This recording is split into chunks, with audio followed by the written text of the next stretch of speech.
piece it together. They ask why. Every hidden corner, every alibi. They risk it all, they take the fall for the truth that will stand tall. All right. Hello, everyone. I'm Tracy Derwin, and I'm here with Shane Buell. And we have a very special guest. His name is Gray. And we will be talking about a lot of things that I've been touching on a little over, the past 6 months or so. But he's an actual whistleblower that has inside information and a background on these clandestine programs that I've been, trying to figure out for a while. So Gray is a former top-tier Monarch NOC or non-official cover operative whose double life violently collided in 2008 when he became self-aware as a Manchurian Candidate style asset, realizing his amnesiac childhood stemmed from torturous brainwashing under contemporary MKUltra derived programs. Gray's disclosures triggered severe retaliation, including a narrowly survived Boston Breaks assassination attempt and nearly 2 years of false imprisonment, later attributed to a clerical error. Upon release, he founded OrganizedSafety.org, a revolutionary system inspired by the work of Valerie Wolf and others at the 1995 ACHRE hearings, where corroborating evidence on child mind control was presented. With Organized Safety, users can anonymously report information via end-to-end encrypted transmission and opt in for notifications using a new standalone email to preserve anonymity. Gray is now speaking out publicly again to rally support, drive public awareness, and leverage collective action towards this actionable solution for accountability and justice. So thank you and welcome to our channel, Gray, and thank you for your bravery and your willingness to come out and speak about this topic, because I know it's not easy and most people will never get to the point where they're able to talk publicly about these things.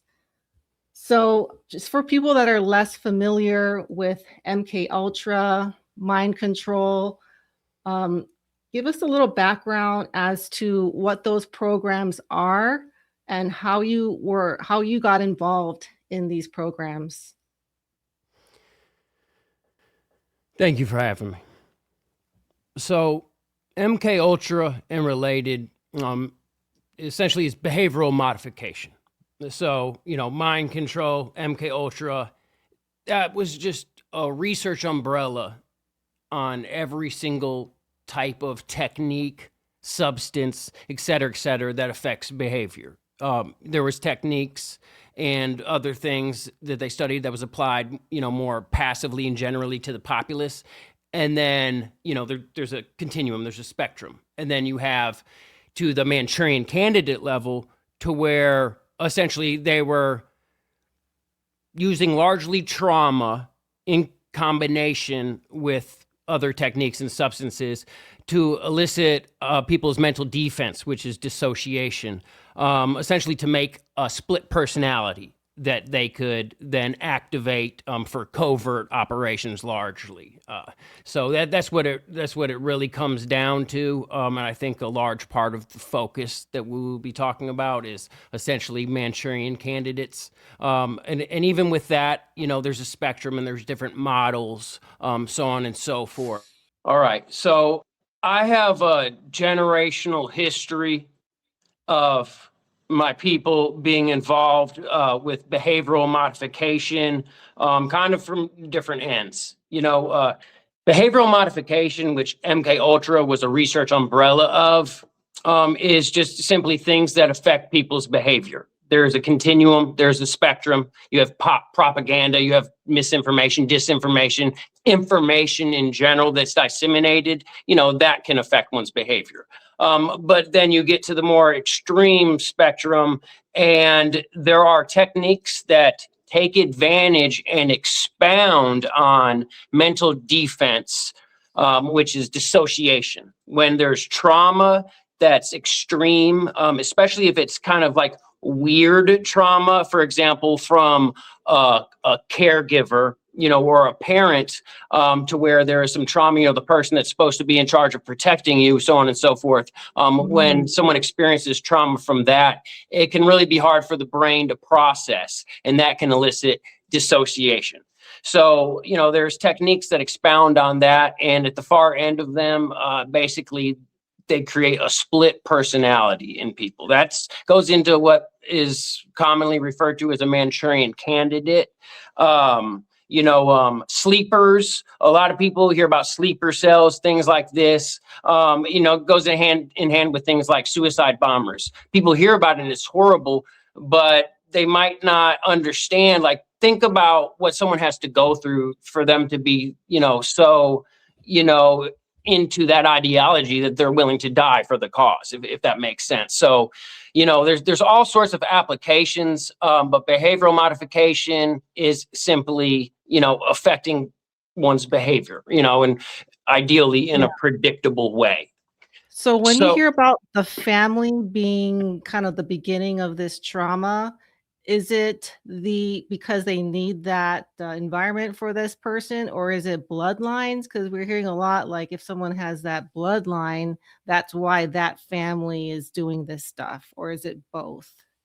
Yeah, so I guess let me break it down like this. In the whole sphere of things, you have, first and foremost, you have what's I call the family and the network. And you'll hear a lot of people refer to this, but the family would be, bloodlines, would be ancestors. And just to be clear, dissociation is a hereditary trait as well that is passed down.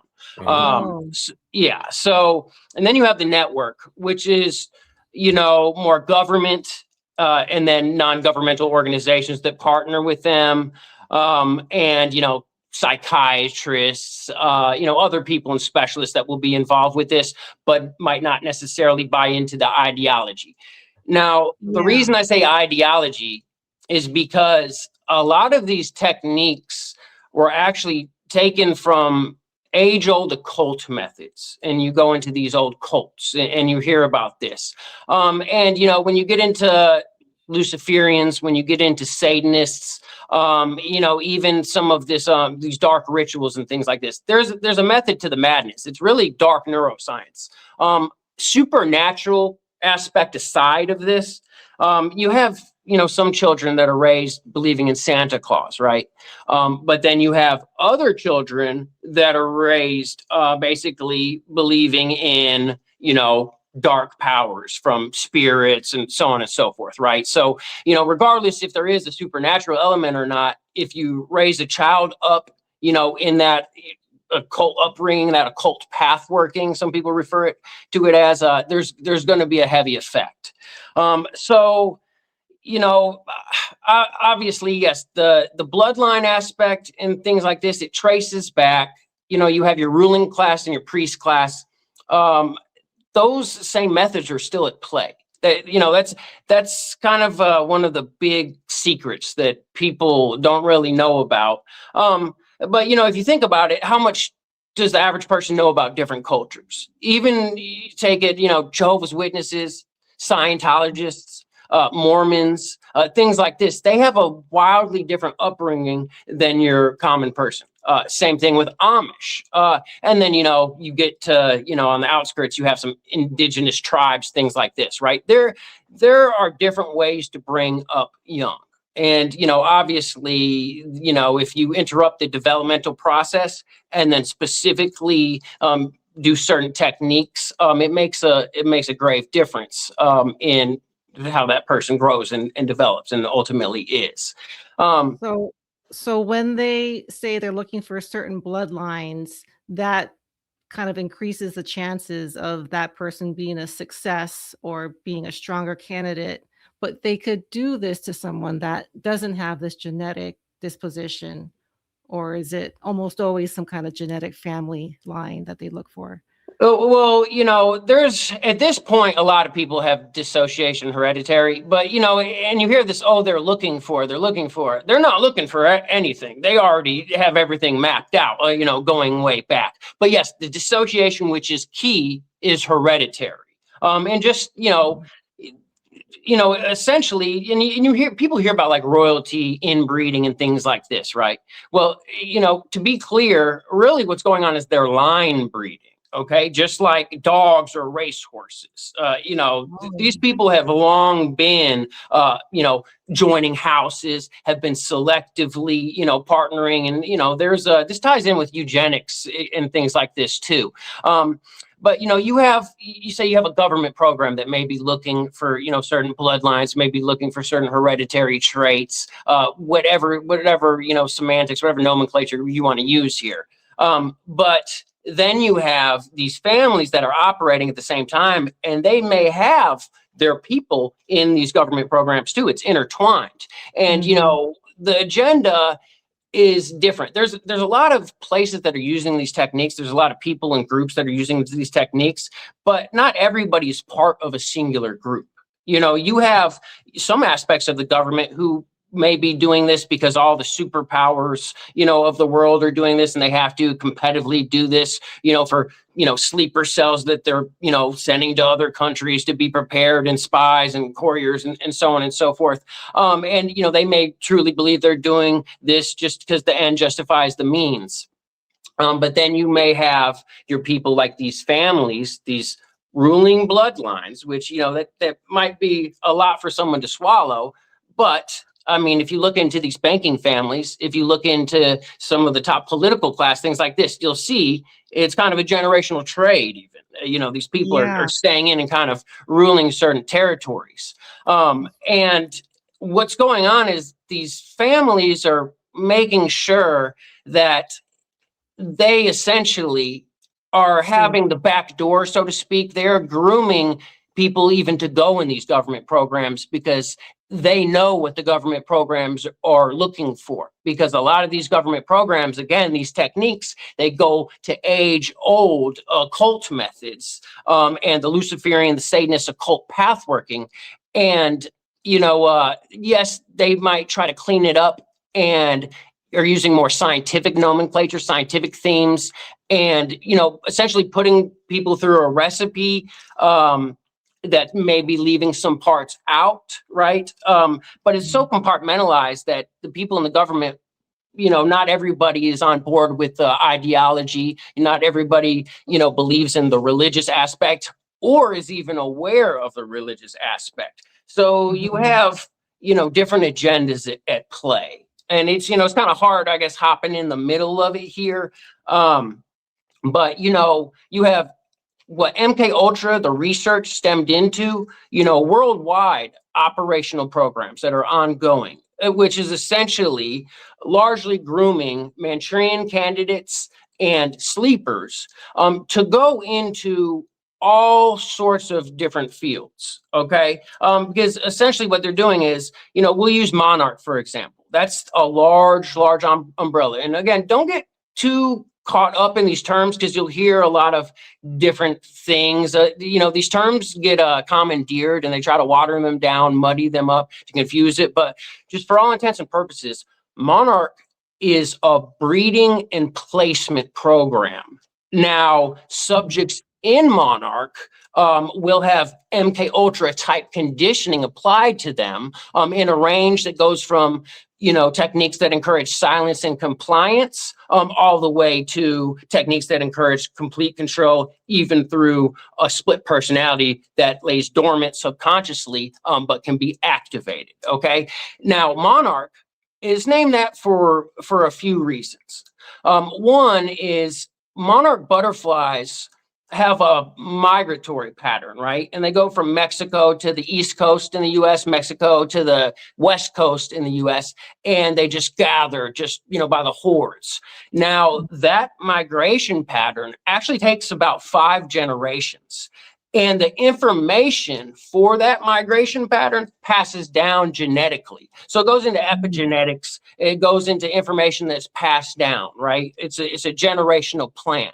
Now, on the other end, monarchs are also known to rule territories and be assigned there. So just like you have a lot of other things where, you know, the world is split up in different categories. In the U.S., you have FEMA sections, FEMA regions, right? Things like this.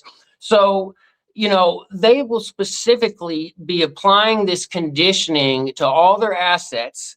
And, you know, some go into ruling territories. It's not just sending people into politics, and not just politics, but the breadth of, you know, they'll have some people in legislative, some people in judicial, some people in executive, and then in their little club, they will have united the separation of powers, you know, for their doing.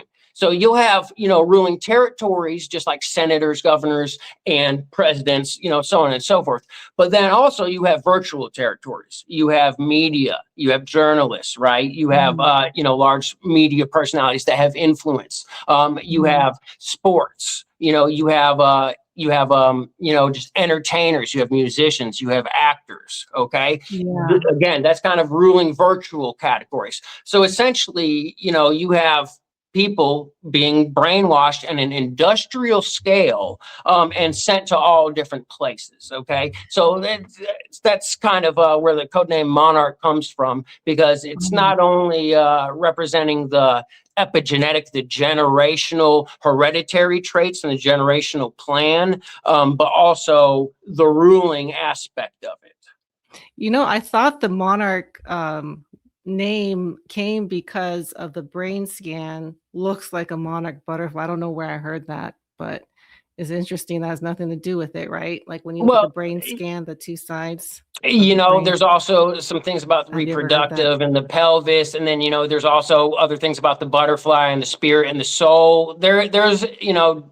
definitely a lot that can be looked at, and there may have been layered reasons, but definitely the hereditary, the epigenetic information that's passed down, as well as the ruling aspect, are the primary reasons that I was advised of, you know, whenever I was being brought into it. Yeah. So can you touch a little, and I know there's a lot of different techniques, but just maybe one or two techniques on how they create this second, third personality, and how do they activate it? So you're saying people have multiple personalities and like one can't even access the other at some point? It's like you don't Yeah, remember so that one? again, there's a spectrum, but going to the extreme end of this, you know, this starts very early, very early. We're talking about pre-verbal, prelingual. Okay, so there will be certain types of trauma. Okay, unfortunately, you know, sexual abuse from a primary caretaker, that's one of the most notoriously, infamously effective ones, just because it's so confusing on a child.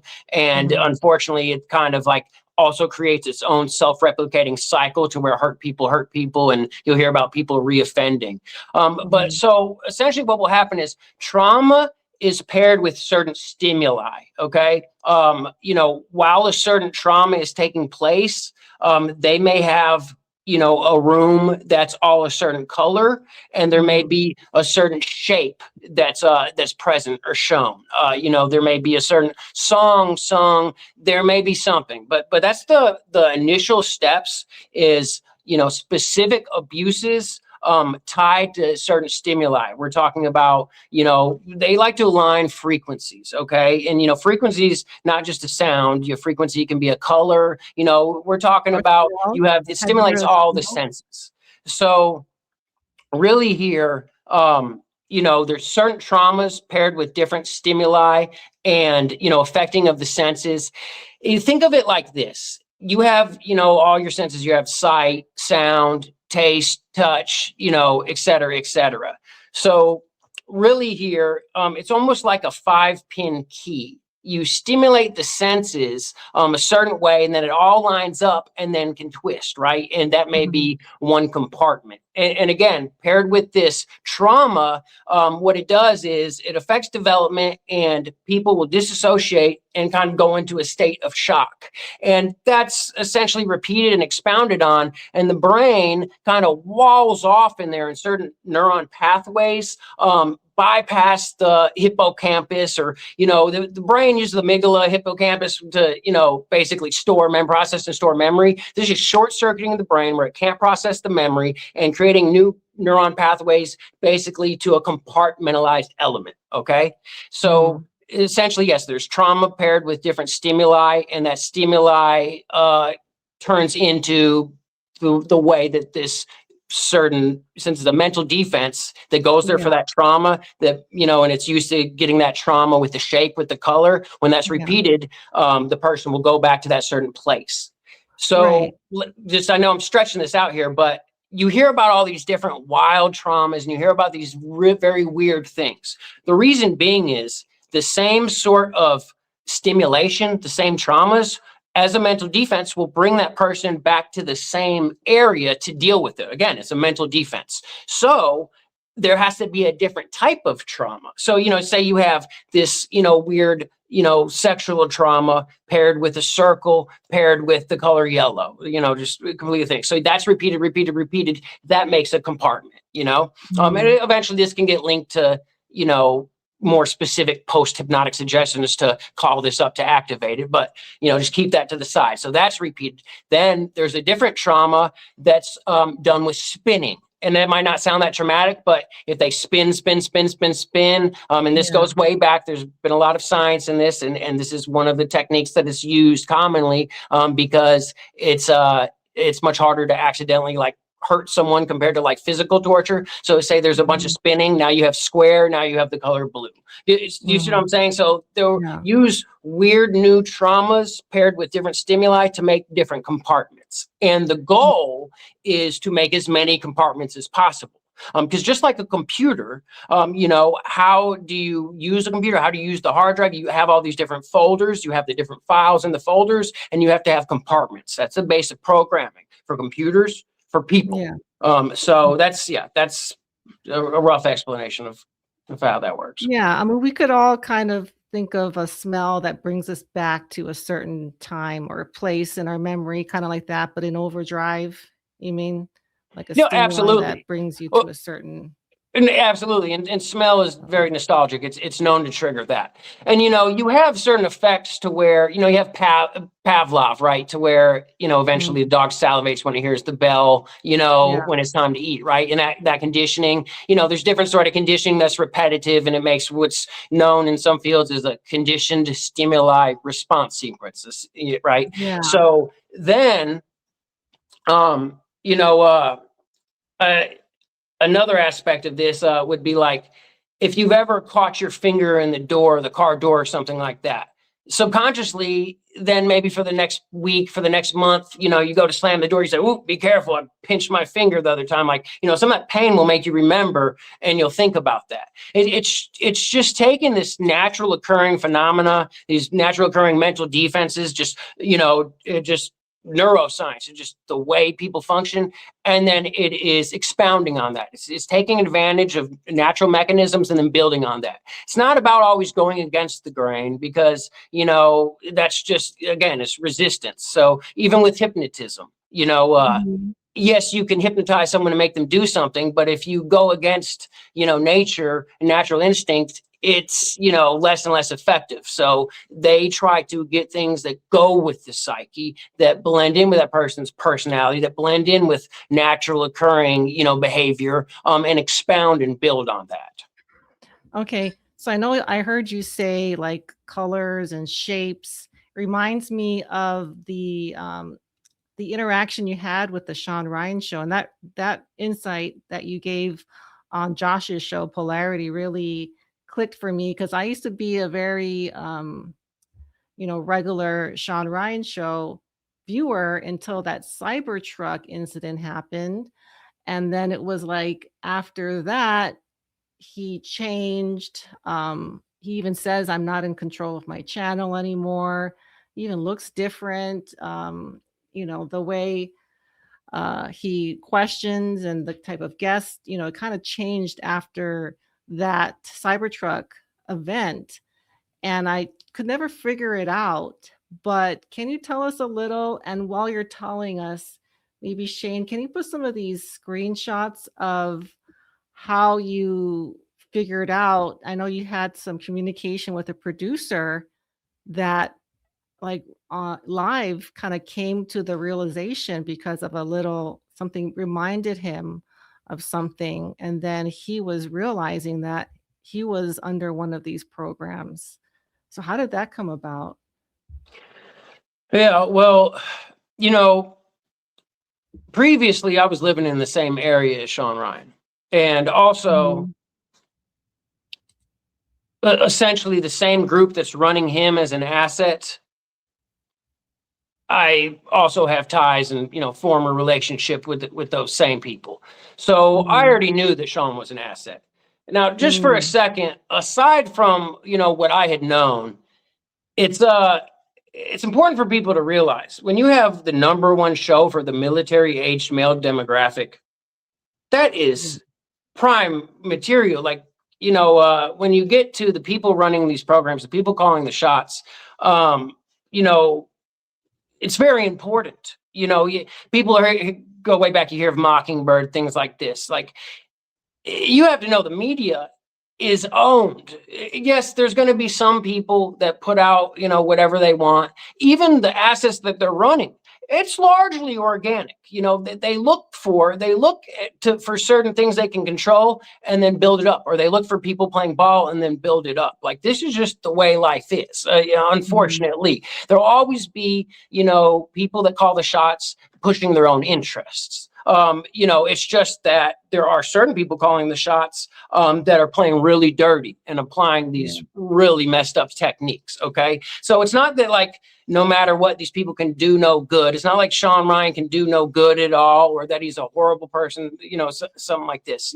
That man is essentially a Manchurian candidate that originally was conditioned, for military, a military role, right? But then obviously once you kind of play that role out, whether you age out, Yeah. whether you're injured, whether you become disillusioned, whatever, they put a lot of resources, a lot of time and money into building up an asset. They want to still use them, right? So Mm. what happens is they switch the role to media. So aside from me getting steered there and me already knowing what the deal was, I had contacted them trying to get through to Sean because I knew people that he had worked with. I knew people that were running him as an asset. And I also knew some guests that were on his show. So essentially, I reached out to them and was just like, hey, I'm not sure if y'all want to get into this, but basically, I was raised in this clandestine program, blah, blah, blah, blah, blah, blah, blah, right? And then, his person that was, in charge of the research and so on and so forth, essentially were like, oh my God, how do you know? Because I think I might have been in that program. Now, I knew Sean was, and I'll be honest, like, I'm doing a lot. I should have thought about it deeper, but I wasn't even prepared for that. But of course, they're going to have a team and they're going to be running the assets. So, that person had been through a lot. And when they essentially did a ceremony to deal with like some PTSD, right? Essentially that got them to a place where the trauma had come up. Sometimes, if people go to a certain place, certain things will take them there and these memories come up. The thing is, they had no context for the memories and didn't quite understand what it meant. Yeah, they knew they had been messed with. They knew some things had happened. But like when you're having flashbacks, a lot of this, a lot of these techniques are applied when someone's really young. It interrupts their Yeah. development process. So it's a lot. If you don't know what, this essentially whole dark neuroscience is like, and if you don't have context for it, it might be too much to decipher or understand when memories do come up, right? And that's Yeah. on top of it just being such a traumatic thing that naturally your body's trying to bury it down. You have a flashback, just like you have combat veterans that have a flashback. And then, you'll see them kind of space out, their eyes at a 1,000-yard stare, and they're back there. They're going through it again, even though they're present here right in front of you or wherever they may be, they're back experiencing that same event, right? That again was too traumatic to where it short-circuited their brain and they didn't process it. So essentially, when I shared the bit that I did, they had more context and then looked into it and then started to realize, oh, that's actually what I was, dealing with. That's what my memories are. And, had some context to understand what they had been through. So, Yeah. And I think he said that he was afraid he was going to shoot himself in his sleep. So that was some sort of, there's a word where you're programmed to end your life, right? I forgot what the oh yeah. term Yeah. is. Unfortunately, it's in trigger warning for people that may have been, through this, because I'm going to speak freely and, some of this stuff may trigger, but, typically there's a very layered sequence. Otherwise people would accidentally be getting triggered left and right. But Yeah. if you're already kind of dealing with some of these memories, some of that veil may be thin. So just, fair warning to anybody, please be careful, listening to this interview. But yeah, so omega programming, it's known as, Oh, right. and that's often associated with the color green and, things like this. But the people that are executing these programs, that are executing these protocols, this is serious business. They don't play around. You say, okay, so, why don't people know about this? Oh, surely people would be whistleblowing about this. Well, a lot of people do. The information flow is controlled. But also, there is serious techniques. There's a sterile protocol. They don't use someone as an asset unless if base programming is a success. So that's what people have to understand, because they're like, oh, it can't be everybody. Well, the thing is, it's not everybody. It's just the people in front of your face, because the people that are forward facing the public, a lot of, not all of them, of course, but a lot of the top journalists, a lot of the top politicians, especially the ones that are very public, so on and so forth, they have went through the process and then went through the pipeline. They wouldn't be there if they didn't. So one of the first things that they do is establish base programming. Two parts of the base programming are what's known as gamma and omega. And essentially, these come into play to prevent unauthorized disclosure. Okay. So gamma is misinformation, disinformation. And then omega is self-termination.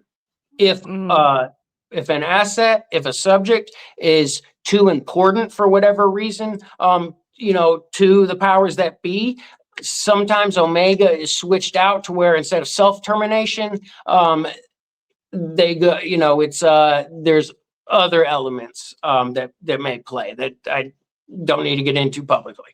But yeah, omega is self-termination.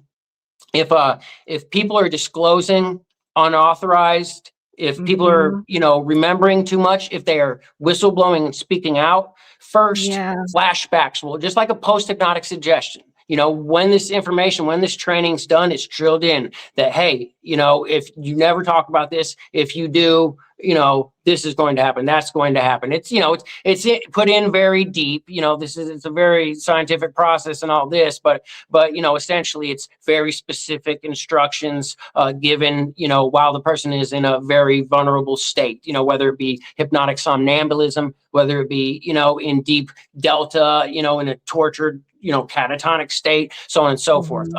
But that's how this is controlled. So, like with the Cybertruck guy, you'll see at first he had a certain story, and then he's planning to meet people who's going around. All of a sudden things start getting a little bit more confusing, things don't make sense and all that. That's gamma kicks in. Gamma is the disinformation. It starts confusing the disclosure, muddying the waters. If that isn't enough, it's a fail-safe. If that's not enough to keep a lid on this, well then, unfortunately, the next phase is implemented, which was omega, self-termination, which it seems, unfortunately, like did take place for that. You think the Cybertruck, I forgot the man's name, the Matthew Leibensberg, I think. Leibensberg. So you think that wasn't what he was programmed to do, the Cybertruck thing. He was supposed to be doing something else, and something kicked in, and that's why he went through the process of getting the Cybertruck and explosives? Or was that his mission? Was that, you think, what he was supposed I to do? I don't know 100%. But from what I've collected at a glance and through limited information, some of it inside, yes, I do believe that he genuinely was whistleblowing on information.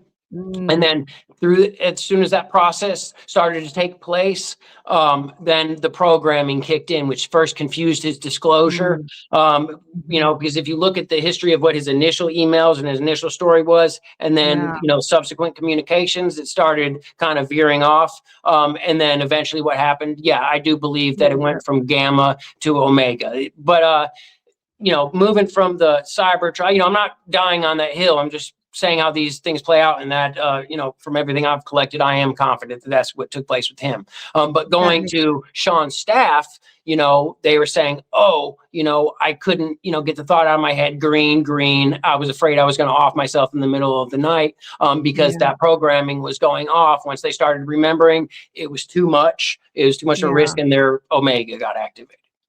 Yeah, okay, that makes sense.